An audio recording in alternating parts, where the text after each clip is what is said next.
Hello students, आइए देखते हैं क्वेश्चन नंबर 31। मैं डॉक्टर मनीष सर अपने चैनल में आपका स्वागत करता हूं। आप पढ़ रहे हैं चैप्टर 7 साम्य अवस्था का अभ्यास प्रश्न।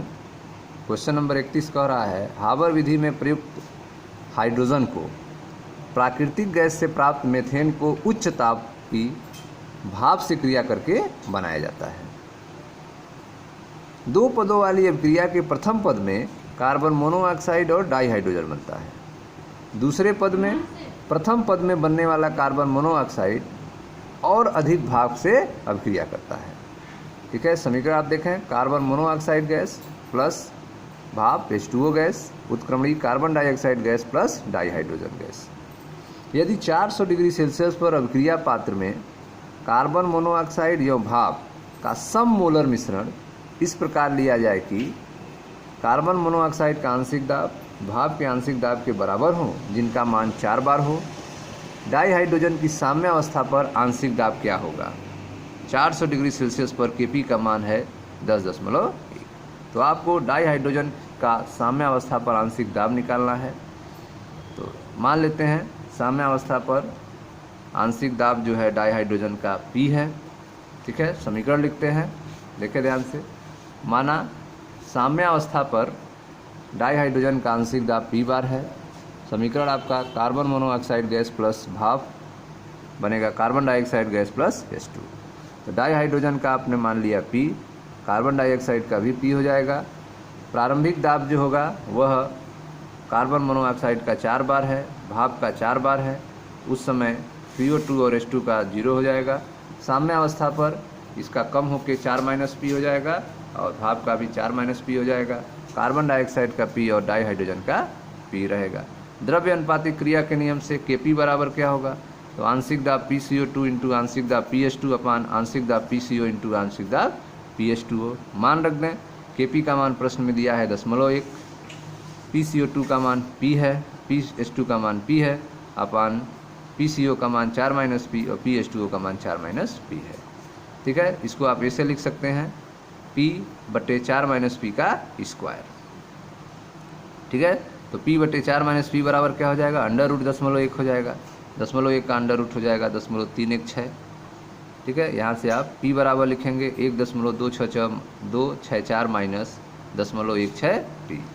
ठीक है, इस तरह से आप सॉल्व करके P का मान निकाल सकते हैं, जो कि आएगा 0.96 बार। ठीक है, तो यह आपका डाइहाइड्रोजन का आंशिक दाब निकल चुका है।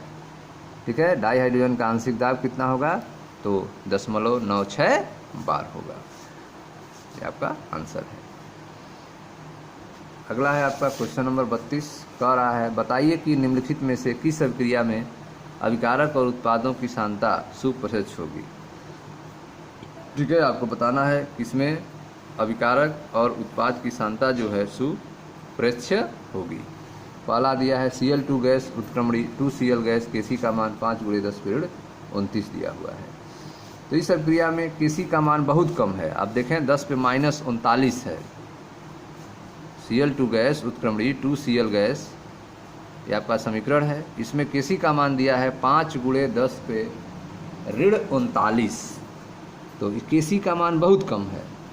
ठीक है, अतः अभिकारकों तथा उत्पादों की सांद्रताएं भी बहुत कम होगी। Kc का मान 5 × 10⁻39 है, Kc का मान बहुत कम है, इसलिए जो है अभिकारकों तथा उत्पादों की सांद्रताएं भी बहुत कम होगी। दूसरा है आपका ख आप देखें Cl2 gas plus 2NO gas उत्क्रमणीय 2NOCl गैस, Kc का मान दिया है 3.7 × 10⁸। ठीक है, 10⁸। Kc का मान इसमें काफ़ी अधिक है, 10⁸ है। इस अभिक्रिया में Kc का मान क्या है? काफ़ी अधिक है। इसका मतलब अभिक्रिया जो है लगभग पूर्णता की ओर अग्रसर है। अभिक्रिया कंप्लीट होने वाली है, अभिक्रिया पूर्णता की ओर अग्रसर है। ठीक है, तथा अभिकारकों की सांद्रता जो है वह सुप्रत्यक्ष नहीं है। तो अभिक्रिया जो है पूर्णता की ओर है, अभिकारकों की सांद्रता जो है पर्याप्त नहीं है, सुप्रत्यक्ष नहीं है। तो पहले वाले समीकरण में आपने देखा कि Kc का मान जो है बहुत कम था, 5 × 10⁻39 था। इससे हमें पता चला कि अभिकारक और उत्पाद की सांद्रताएं बहुत कम हैं। दूसरे समीकरण में आपने देखा कि Kc का मान बहुत अधिक है, 3.7 × 10 पे पावर 8 है। इससे हमें पता चलता है कि अभिक्रिया जो है लगभग पूर्णता की ओर अग्रसर है, अभिकारकों की सांद्रता सुप्रश्य नहीं है। तीसरा जो समीकरण है इसमें Kc का मान दिया है 1.8, Cl2 gas plus 2NO2 gas उत्क्रमणी 2NO2Cl गैस Kc का मान है 1.8। तो Kc का मान न तो बहुत अधिक है न तो बहुत कम है, व्यवहारिक मान है यह, ठीक है। इस अभिक्रिया इसमें अभिकारकों और उत्पादों दोनों की सांद्रताएं जो है वह सुप्रेक्ष्य होंगी, ठीक है। तो यह ग वाला जो समीकरण है आपका, इसमें Kc का मान न तो बहुत अधिक है न तो बहुत कम है, अर्थात Kc का मान यहाँ पे व्यवहारिक है। इसमें अभिकारक और उत्पाद दोनों की सांद्रताएं जो हैं वह सुप्रेक्ष्य होंगी, ठीक है। अगला देखते हैं क्वेश्चन नंबर 33। 25 डिग्री सेल्सियस पर अभिक्रिया 3O2 गैस उत्क्रमणी 2O3 गैस, ठीक है। यहाँ पे ओजोन का निर्माण हो रहा है डाई ऑक्सीजन से, तो 3O2 गैस उत्क्रमणी 2O3 गैस के लिए Kc का मान है 2 × 10⁻50। यदि वायु में 25 डिग्री सेल्सियस ताप पर डाई ऑक्सीजन की साम्यावस्था सांद्रता 1.6 × 10⁻2 है तो ओजोन की सांद्रता क्या होगी, ठीक है। तो यहाँ पे डाई ऑक्सीजन की सांद्रता दिया है, आपसे ओजोन की सांद्रता पूछ रहा है और समीकरण दिया हुआ है। कैसे सॉल्व करेंगे इसको देखिए ध्यान से।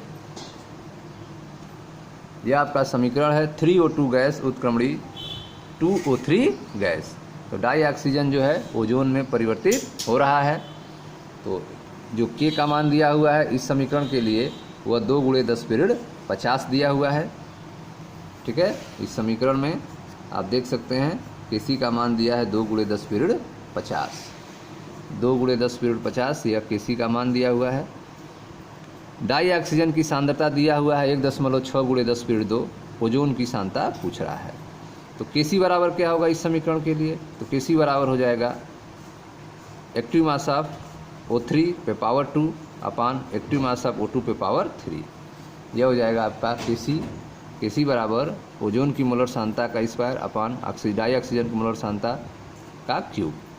Kc का मान दिया हुआ है प्रश्न में 2 × 10⁻50 बराबर ओजोन की मोलर सांद्रता का स्क्वायर अपान डाई ऑक्सीजन की मोलर सांद्रता प्रश्न में दिया हुआ है 1.6 × 10⁻2 का क्यूब, ठीक है। आपको ओजोन की मोलर सांद्रता निकालना है, तो O3 के मोलर सांद्रता का स्क्वायर बराबर क्रॉस मल्टीप्लाई करेंगे 2 × 10⁻50 1.6 × 10⁻2 का क्यूब। सॉल्व करेंगे इसको तो आ जाएगा आपका 8.192 × 10⁻56। तो O3 बराबर क्या हो जाएगा, तो अंडर रूट हो जाएगा आपका 8.192 × 10⁻56 पे पावर 1/2, अंडर रूट निकालेंगे, यह हो जाएगा 2.86 × 10⁻28 मोलर। तो इस तरह से ओजोन की जो मोलर सांद्रता आएगी वो होगी 2.86 × 10⁻28 मोलर या मोल पर लीटर। ये आपका आंसर हो जाएगा। नेक्स्ट देखते हैं क्वेश्चन नंबर 34। क्वेश्चन नंबर 34 कह रहा है carbon monoxide gas plus dihydrogen gas उत्क्रमणी methane gas plus H2O gas अभिक्रिया 1 लीटर फ्लास्क में 1300 केल्विन पर 1 लीटर फ्लास्क में 1300 केल्विन पर साम्यावस्था में है। इसमें कार्बन मोनोऑक्साइड के 0.3 मोल, डाईहाइड्रोजन के 0.01 मोल, H2O के 0.02 मोल और मीथेन की अज्ञात मात्रा है। दिए गए ताप पर अभिक्रिया के लिए Kc का मान 3.90 है। मिश्रण में मीथेन की मात्रा ज्ञात कीजिए, ठीक है। तो मिश्रण में आपको मीथेन का मात्रा निकालना है, तो इसको कैसे सॉल्व करेंगे क्वेश्चन नंबर 34 को, तो देखें ध्यान से। यह आपका समीकरण दिया हुआ है carbon monoxide gas plus dihydrogen gas उत्क्रमणी methane gas plus H2O gas. इस समीकरण के लिए Kc लिखेंगे आप। Kc बराबर हो जाएगा active mass of CH4 gas into active mass of H2O upon active mass of CO gas into active mass of H2 पे पावर 3।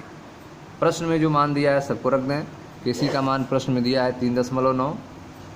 मीथेन की मोलर सांद्रता निकालनी है। H2O की मोलर सांद्रता दिया हुआ है 0.02, कार्बन मोनोऑक्साइड का दिया है 0.3, डाईहाइड्रोजन का दिया है 0.1 का क्यूब कर देंगे, ठीक है। इसको आप सॉल्व करेंगे। सॉल्व करने के बाद मेथेन की मोलर सांद्रता क्या होगी, तो क्रॉस मल्टीप्लाई करेंगे, ये हो जाएगी आपका 10, ठीक है, 3.9, 0.3, 0.1 का क्यूब बटे 0.02, ठीक है। तो मेथेन की मोलर सांद्रता जो निकलेगी वो होगी 0.0585 मोलर। इसको आप लिख सकते हैं 5.85 × 10⁻² मोलर। तो इस तरह से क्रॉस मल्टीप्लाई करके सॉल्व करके आप मेथेन की मोलर सांद्रता आप निकाल सकते हैं, जिसका मान होगा 5.85 × 10⁻² मोलर। क्वेश्चन नंबर 35,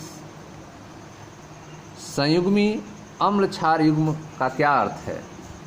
संयुग्मी अम्ल क्षार युग्म का क्या अर्थ है, निम्नलिखित स्पीसीज के लिए संयुग्मी अम्ल क्षार बताइए, ठीक है। यहाँ दिया हुआ है HNO2 CN-, SClO4 F-, OH-, CO3 2- और S पर 2-। इसके लिए आपको संयुग्मी अम्ल क्षार बताना है और आपको बताना है कि संयुग्मी अम्ल क्षार युग्म का क्या अर्थ है। क्वेश्चन नंबर 35 देखें ध्यान से। संयुग्मी अम्ल क्षार युग्म जिसमें एक प्रोटॉन का अंतर होता है, अम्ल क्षार युग्म जिसमें एक प्रोटॉन का अंतर होता है संयुग्मी अम्ल क्षार युग्म कहलाते हैं, ठीक है। अम्ल क्षार युग्म जिनमें एक प्रोटॉन का अंतर हो वे क्या कहलाते हैं, संयुग्मी अम्ल क्षार युग्म कहलाते हैं। संयुग्मी अम्ल क्षार युग्म कौन होते हैं, ऐसे अम्ल क्षार युग्म जिसमें एक प्रोटॉन का अंतर हो, ऐसे अम्ल क्षार युग्म जिनमें एक प्रोटॉन का अंतर होता है संयुग्मी अम्ल क्षार युग्म कहलाते हैं। जैसे ये आपका स्पीसीज है HNO2, इसका संयुग्मी क्षार होगा NO2-। तो इस स्पीसीज में और संयुग्मी क्षार में क्या अंतर है, इसमें एक प्रोटॉन अधिक है HNO2, H अधिक है और इसमें H नहीं है, ठीक है। तो यह इसका संयुग्मी क्षार होगा NO2-। CN- का संयुग्मी अम्ल होगा SCN। CN- का संयुग्मी अम्ल क्या होगा SCN। इन दोनों में क्या अंतर है, एक प्रोटॉन का अंतर है, H है इसमें H नहीं है। SClO4 स्पीसीज है आपका, इसका संयुग्मी क्षार होगा ClO4-। ClO4- इसका संयुग्मी क्षार होगा। F- इसका संयुग्मी अम्ल होगा HF। OH- इसका संयुग्मी अम्ल होगा H2O, ठीक है। संयुग्मी क्षार होगा O पर 2-। CO3 2-, इसका संयुग्मी अम्ल होगा SCO3-। S पे 2-, इसका संयुग्मी अम्ल होगा HS-। ठीक है।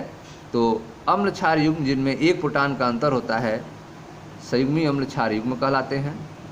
जैसे आपने देखा कि अगर स्पीसीज HNO2 हो इसका संयुग्मी क्षार NO2- होगा, स्पीसीज CN- का संयुग्मी अम्ल SCN होगा, SClO4 स्पीसीज का संयुग्मी क्षार ClO4- होगा, स्पीसीज F- का संयुग्मी अम्ल HF होगा, स्पीसीज OH- का संयुग्मी अम्ल H2O, संयुग्मी क्षार O2- होगा, CO3 2- स्पीसीज का संयुग्मी अम्ल SCO3- होगा और S पे 2- स्पीसीज का संयुग्मी अम्ल HS- होगा। अगला है क्वेश्चन नंबर 36, कह रहा है निम्नलिखित में से कौन से लुईस अम्ल हैं। आपको लुईस अम्ल बताना है H2O, BF3, H+ और NH4+। इसमें से कौन से लुईस अम्ल हैं, तो BF3 आपका लुईस अम्ल होगा, H+ आपका लुईस अम्ल होगा और NH4+ आपका लुईस अम्ल होगा। H2O जो है वह लुईस अम्ल नहीं है, ठीक है।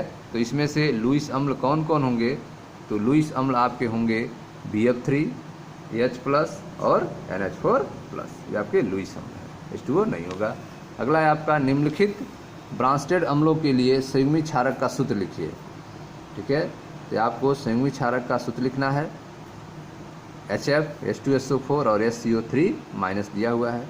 तो संयुग्मी क्षार, ठीक है, क्या होंगे, तो संयुग्मी अम्ल -H+, संयुग्मी अम्ल -H+ जो होगा वह उसके संयुग्मी क्षार होंगे। तो संयुग्मी क्षार इसके लिए क्या होगा, F- होगा, H+ अलग हो जाएगा तो F- होगा, तो HF के लिए संयुग्मी क्षारक क्या होगा F माइनस, H2SO4 के लिए क्या होगा HSO4 माइनस, और SCO3 माइनस के लिए क्या होगा CO3 2 माइनस। ठीक है, HF के लिए संयुग्मी क्षार होगा F माइनस, H2SO4 के लिए संयुग्मी क्षार होगा HSO4 माइनस, और HCO3 के लिए संयुग्मी क्षार होगा CO3 2 माइनस। ठीक है, संयुग्मी क्षार बराबर होता है संयुग्मी अम्ल, ठीक है, माइनस H प्लस। तो H प्लस इसमें अलग कर देंगे तो F माइनस जो बचेगा, इसमें से H प्लस अलग करेंगे तो HSO4 माइनस बचेगा, और इसमें से अलग करेंगे H प्लस तो CO3 2 माइनस बचेगा, जो कि संयुग्मी क्षारक का काम करेगा। अगला है आपका ब्रॉन्स्टेड क्षारकों NH2 माइनस, NH3 तथा HCOO माइनस के संयुग्मी अम्ल लिखिए। ठीक है, इसका संयुग्मी अम्ल लिखना है आपको। तो संयुग्मी अम्ल क्या होगा, तो संयुग्मी क्षार प्लस H प्लस, जो संयुग्मी क्षार हैं उसमें H प्लस आप ऐड कर देंगे तो वह संयुग्मी अम्ल हो जाएंगे। जैसे NH2 माइनस है, इसमें H जोड़ दें तो NH3 हो जाएगा, H प्लस इसमें ऐड कर देंगे तो क्या हो जाएगा NH3 हो जाएगा। उसी तरह से NH3 में H प्लस ऐड करेंगे तो NH4 प्लस हो जाएगा। HCOO माइनस में H प्लस ऐड करेंगे तो HCOOH हो जाएगा। ठीक है, यह ब्रॉन्स्टेड क्षारक हैं, इनमें H प्लस जोड़कर आप संयुग्मी अम्ल बता सकते हैं। तो NH2 माइनस में H प्लस ऐड करेंगे तो इसका संयुग्मी अम्ल जो होगा वो होगा NH3, NH3 का संयुग्मी अम्ल NH4 प्लस होगा, और HCOO माइनस का संयुग्मी अम्ल HCOOH होगा। ठीक है, अगला देखते हैं 39 number, H2O, HCO3 minus, HSO4 minus तथा NH3 ब्रॉन्स्टेड अम्ल तथा क्षारक दोनों की भांति व्यवहार करते हैं। प्रत्येक के संयुग्मी अम्ल और क्षारक बताइए। ठीक है, तो आपको संयुग्मी अम्ल और क्षारक बताना है इसका H2O का। तो H2O का संयुग्मी अम्ल क्या होगा, H2O का संयुग्मी अम्ल होगा H3O प्लस, और इसका क्षार क्या होगा OH माइनस। ठीक है, H2O का जो संयुग्मी अम्ल होगा वो क्या होगा H3O प्लस होगा, और इसका क्षार होगा OH माइनस। उसी तरह से HCO3 माइनस का संयुग्मी अम्ल क्या होगा H2CO3 होगा, H2CO3, और इसका क्षार क्या होगा तो CO3 2 माइनस होगा, CO3 2 माइनस होगा। HSO4 माइनस का संयुग्मी अम्ल क्या होगा, HSO4 माइनस का संयुग्मी अम्ल जो होगा H2SO4 हो जाएगा, और इसका क्षार होगा HSO4 2 minus, HSO4 2 minus. NH3 का संयुग्मी अम्ल क्या होगा, NH3 का संयुग्मी अम्ल होगा NH4 प्लस, और क्षार होगा NH2 माइनस, NH2 माइनस होगा। ठीक है, तो आप देख सकते हैं आपका स्पीसीज दिया हुआ है, स्पीसीज है आपका H2O, इसका कंजुगेट एसिड क्या होगा H3O प्लस होगा, कंजुगेट बेस क्या होगा OH माइनस होगा। HCO3 माइनस स्पीसीज है, इसका कंजुगेट एसिड H2CO3 होगा, कंजुगेट बेस CO3 2 माइनस होगा। HSO4 माइनस स्पीसीज है, इसका कंजुगेट एसिड H2SO4 होगा, कंजुगेट बेस SO4 2 माइनस होगा। NH3 स्पीसीज है, इसका कंजुगेट एसिड NH4 प्लस होगा, कंजुगेट बेस NH2 माइनस होगा। अगला है क्वेश्चन नंबर 40। क्वेश्चन नंबर 40 कह रहा है कि निम्नलिखित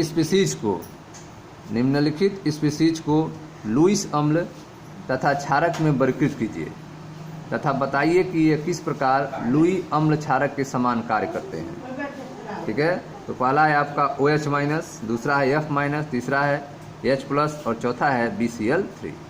ठीक है, इसको लुईस अम्ल और क्षारक में बांटना है। तो देखिए ध्यान से क्वेश्चन नंबर 40।